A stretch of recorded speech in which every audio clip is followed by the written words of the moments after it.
tout le monde, aujourd'hui on se retrouve pour aborder un sujet qui fâche. Évidemment, les cernes, c'est le sujet qui revient très souvent en maquillage. Comment les camoufler, comment prendre soin de cette zone qui est très sensible et surtout comment récupérer un regard lumineux et frais.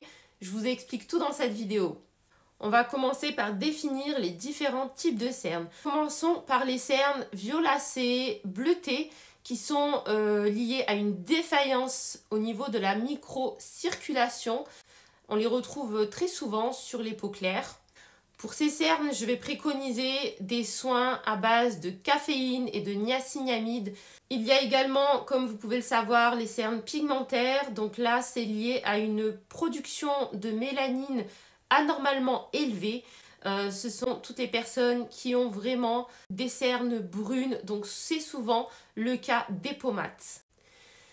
Pour ce type de cernes, on va aller sur des produits à base de vitamine C ou d'acide férulique. Pour finir, on va parler des cernes creux. Là, c'est souvent un facteur qui est héréditaire ou lié au vieillissement cutané avec une fonte de la masse graisseuse.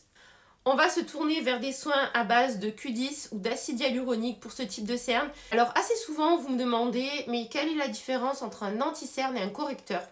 Le correcteur va venir corriger, l'anti-cerne va plutôt venir unifier. Alors comment choisir le bon anti-cerne? Il peut y avoir des cernes par exemple bleutées ou violacées mais qui sont légèrement bleutées ou violacées et pour lequel vous aurez besoin que d'anti-cerne, ça sera largement suffisant. Parce que dans votre anti-cerne, vous allez retrouver cette histoire de sous-ton qu'on avait abordé précédemment dans la vidéo où je vous parlais du fond de teint. Pour déterminer le sous-ton pour votre anti-cerne, si vous avez des cernes qui sont très peu marquées, on va s'appuyer sur le cercle chromatique. Donc le cercle chromatique met en évidence les couleurs complémentaires et c'est grâce à cela qu'on va trouver le bon sous-ton. Donc si vous avez des cernes qui tirent vers le violet, on va aller vers un anti-cerne avec des sous-tons un peu jaunes. Et si vous avez des cernes bruns, marron, mais que c'est plutôt léger, là on va s'orienter vers des sous-tons abricot, pêche en fonction de l'intensité. Maintenant si c'est pas suffisant, on va parler du correcteur. Choisir un correcteur se fait en fonction de l'intensité de vos cernes. Comme je vous le disais précédemment, si vous avez un cerne bleuté, on va vers un correcteur orangé. Pour un cerne violet, on va vers un correcteur jaune. Et pour un cerne marron, on va vers des tons d'abricot, de pêche, de corail. Évidemment que j'allais vous faire une démonstration. Je vais commencer par appliquer ce contour des yeux raffermissant de la marque Velleda. Donc là, on est sur un contour des yeux à base de grenade. Pour le contour des yeux, on prélève vraiment un tout petit peu, une toute petite dose comme ceci. Et on va venir donc l'appliquer sans faire trop d'appui. Il faut que ça soit léger. Comme vous pouvez le voir, j'ai une peau mate et donc des cernes pigmentaires. Donc j'utilise ce petit correcteur de la marque Aven. Donc c'est le stick correcteur et au niveau de la teinte, c'est le K126. Donc il se présente comme ça. Je vais quand même vous montrer. Voilà, c'est un petit stick tout simple. Et je vais en appliquer vraiment là où j'en ai besoin pour apporter de la correction. Et on voit de suite que la correction est faite. On voit que la couleur est complémentaire. Alors, c'est pas une couleur qui est très foncée, hein, comme vous pouvez le voir.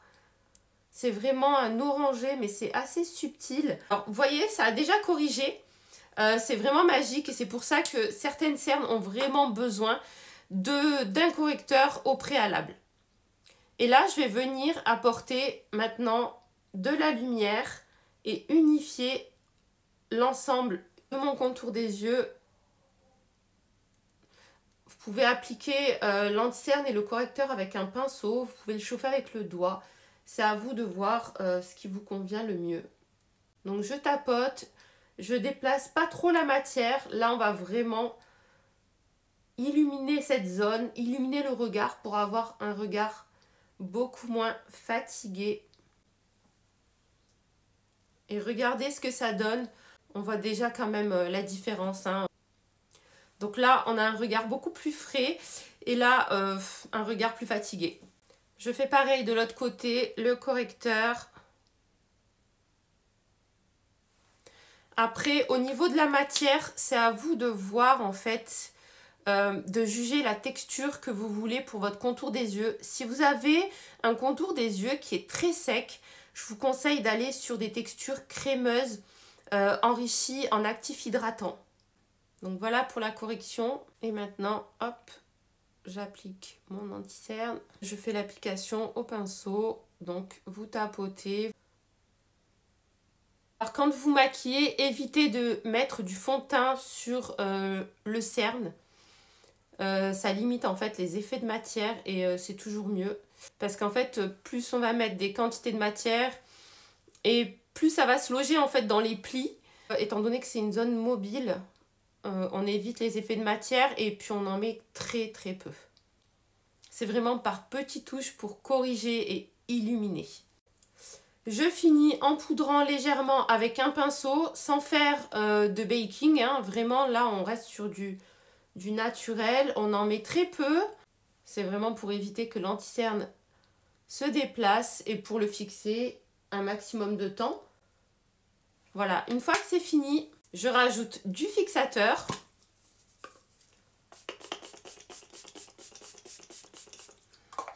Qui va absorber en fait l'excédent de poudre. J'espère que cette vidéo vous a été utile. Si vous avez des questions, n'hésitez pas à me les laisser en commentaire, j'y répondrai avec grand plaisir. En tout cas, je vous dis à dimanche prochain pour un nouveau tuto. Et surtout, n'hésitez pas à vous abonner.